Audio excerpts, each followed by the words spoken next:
The most dangerous thing you can do to a system built to feed on your attention is become uninteresting to it. Not defeated, not emotionally collapsed, not disconnected from life, unpredictable. And I do not mean dull in the ordinary sense. I mean difficult to measure, difficult to provoke, invisible to the systems designed to monetize your impulses. A person who no longer constantly craves becomes hard to sell to. A person who no longer reacts automatically becomes hard to steer. A person whose nervous system is no longer permanently overloaded becomes incredibly difficult to influence. This is a pattern Robert Greene has explored for decades through the study of power, influence, and human behavior. Most people interpret withdrawal as weakness. A strategist sees it as selective disengagement. And by the end of this, you will understand the difference. Why a quieter life is not the consolation prize of the uninspired. It can be the ultimate strategic move. But here is the part most people never explain. There is a specific psychological mechanism that makes this work. Without it, simplicity feels like deprivation. Silence feels unbearable. Slowness feels like failure. But with it, you become psychologically difficult to control. We will get there. First, you need to understand how deep the machinery actually reaches. Here's a question that should make you uncomfortable. Why are you exhausted? Not physically. Put that aside for a moment. Emotionally, mentally, internally. Why? Do some mornings begin with heaviness before the day has even started? Why does another ordinary day sometimes feel less like possibility and more like pressure? Most people blame themselves. Weak discipline, poor sleep, lack of purpose. Maybe you've even looked up burnout and quietly recognized yourself in the symptoms. But what if the exhaustion is not a flaw in your character? What if it is the intended outcome? The modern economy no longer depends mainly on physical labor. It depends on attention, emotional energy, reactions, engagement, notifications, manufactured urgency, endless scrolling, suspense-driven entertainment, fear-based headlines. These are not accidental side effects of digital life. They are deliberate design features. You are not simply using these systems. In many ways, they are consuming your focus. And the most unsettling part is how normal this has become. We've been trained to equate stimulation with living, busyness with importance, constant activity with purpose. So people chase endlessly and call it ambition. Meanwhile, many of the people who helped design these systems protect themselves differently. They limit exposure. They seek quiet. They choose slower environments. They build boundaries around attention. That contrast tells you something important. An overstimulated mind is easier to direct, and a mind that is constantly reacting rarely gets the chance to think clearly. In the modern world, Robert Greene could have taken the obvious route. He could have remained comfortably inside the accepted structure, producing what people expected, following the familiar path society labels respectable, chasing recognition, wealth, visibility, and conventional approval the same way everyone else does. Instead, he spent decades doing something far stranger. He became an observer, a student of power, a collector of behavioral patterns. He studied rulers, negotiators, strategists, manipulators, ambitious personalities, social performers, and the hidden mechanics that govern human interaction across history. While most people stayed occupied inside the performance, he focused on understanding the machinery behind it. He was not escaping society. He was examining it, and that is a distinction most people fail to understand. This is not about avoiding responsibility.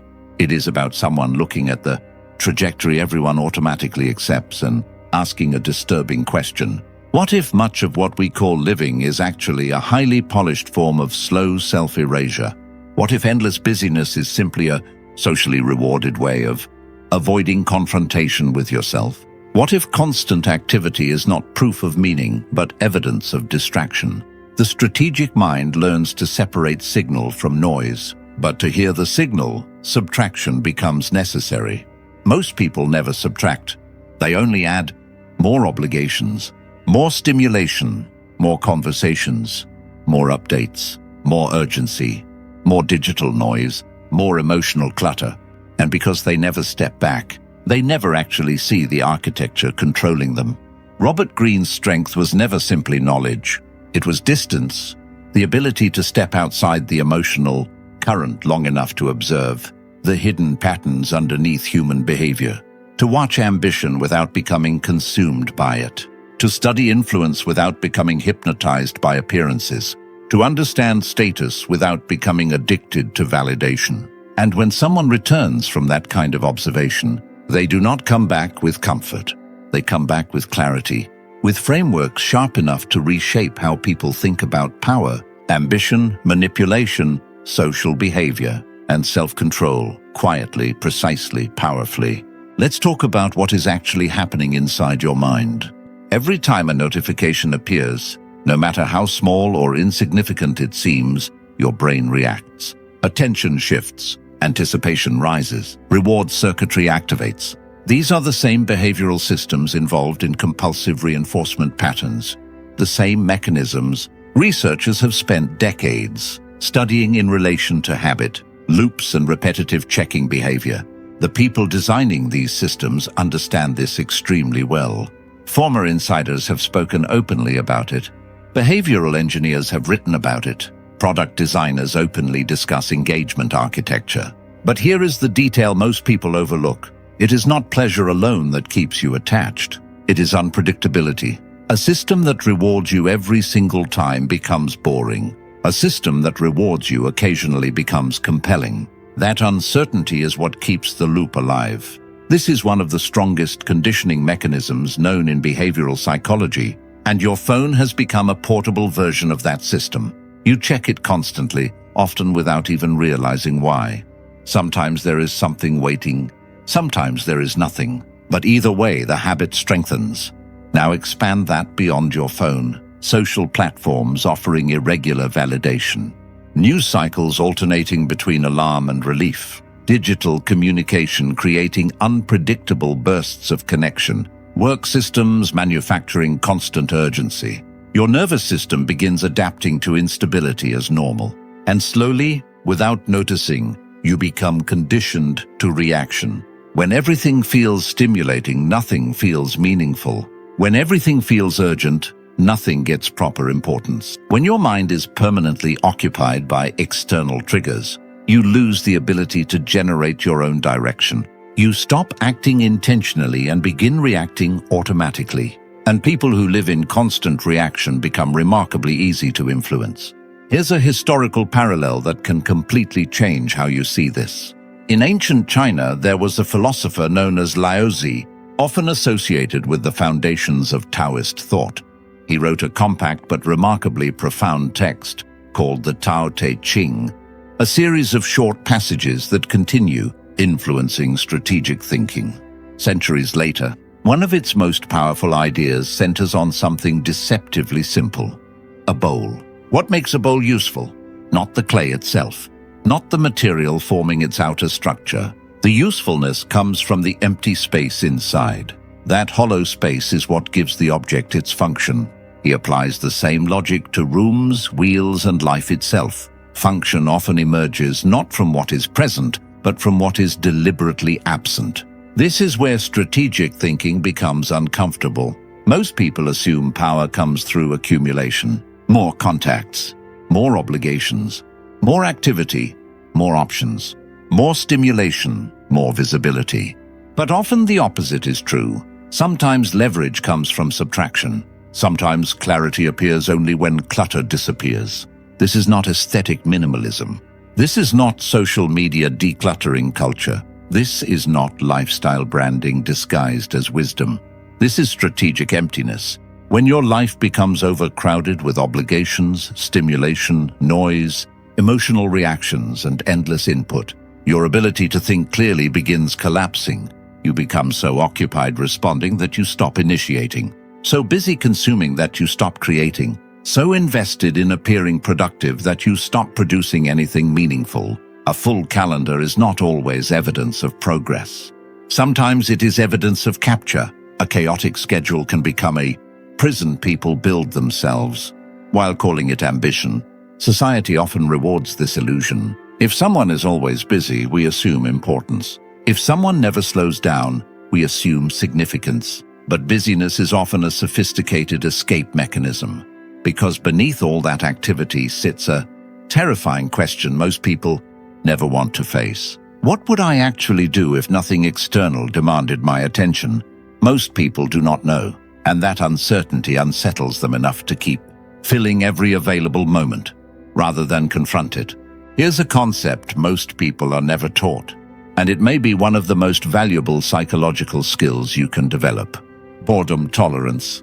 In the 1970s, psychologist Walter Mischel conducted what became one of the most widely discussed behavioral experiments in psychology, the marshmallow test. Children were given a simple choice: one reward immediately, or a larger reward if they waited 15 minutes. Over time, researchers observed patterns connecting delayed gratification with stronger long-term outcomes across multiple areas of life: academic performance, emotional regulation, relationships, and future stability. For years, people interpreted this as a lesson about self-control, but the deeper insight is more interesting. Many of the children who waited did not simply force themselves to suffer through discomfort. They changed their relationship with waiting itself. They distracted themselves, sang quietly, invented stories, redirected attention. They made stillness psychologically manageable. That changes everything, because this is not just about resisting temptation. It is about transforming your relationship with discomfort. Most adults never learn this skill. The moment silence appears, they reach for stimulation. The moment boredom appears, they seek interruption. The moment stillness appears, they interpret it as emptiness. But strategic minds understand something different. Boredom is not always absence. Sometimes it is recovery. Sometimes it is recalibration. Sometimes it is where perception sharpens again. Robert Greene's long years of deep study reflect this exact principle. He did not build insight through endless distraction. He built it through prolonged observation, patience, pattern recognition, and the ability to remain mentally present, where others would immediately seek stimulation. That is what makes boredom tolerance dangerous in the best possible sense. Because the person who can sit inside discomfort without compulsively escaping it becomes much harder to control. Most people are not reacting to reality. They are reacting to their inability to tolerate silence. And those are very different things. The people who build real depth do something most others avoid. They simplify entire categories of life that do not serve the central objective. They identify what actually matters, what deserves attention, what aligns with the deeper mission, and they begin cutting away everything else. Not someday, not gradually through endless negotiation. Deliberately. This is uncomfortable because modern culture glorifies optionality. Keeping choices open is presented as wisdom. Flexibility is praised as intelligence. But there is a darker side people rarely discuss. Optionality can become avoidance disguised as sophistication.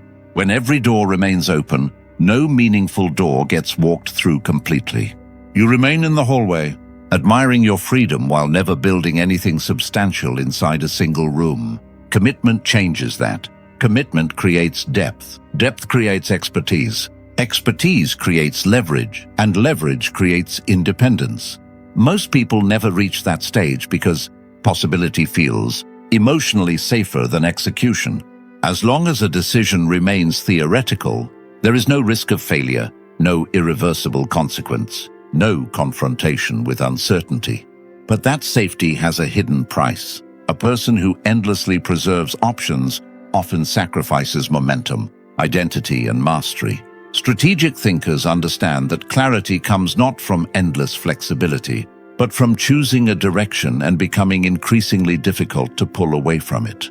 The world often celebrates adaptability, but many forms of adaptation are simply disguised indecision.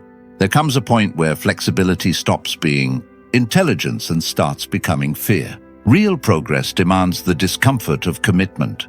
What makes certain people psychologically formidable is not intelligence alone, not education, not charisma. Often it is refusal.